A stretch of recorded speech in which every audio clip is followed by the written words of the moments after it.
We're hot rod guys, my brother and I. Him and I have been working on cars since we were 12, but we'll build anything that you want to build.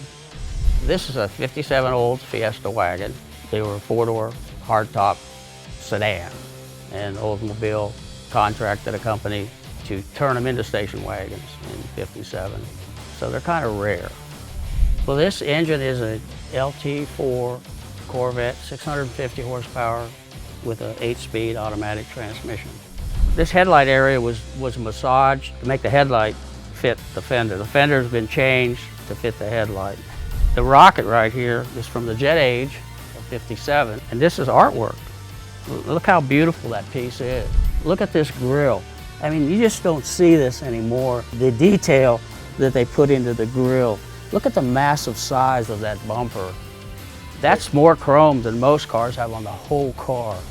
And what we're looking at here is the wheels, the brakes, and the tires. These are Baer Brakes, 14-inch drilled rotors with 6-piston SP Baer Brakes. It's a 20-inch Schott's billet wheel on 245/20 Michelin rubber.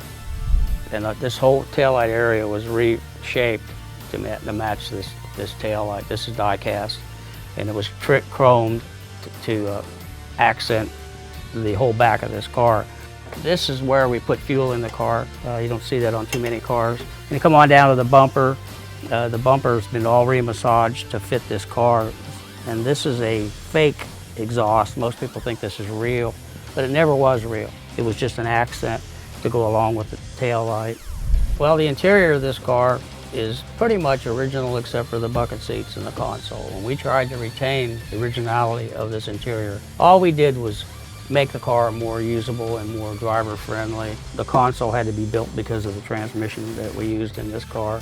The shifter's a Corvette shifter. Classic Instruments did the gauges for us. We tried to keep them original looking as we could. We talked about the leather choice. We weren't really crazy about the beige in here, but look, it just made it snap. So we were excited to get invited to SEMA, but to be involved in SEMA Battle of the Builders, we just can't believe it. I mean, that's a heck of an honor for us.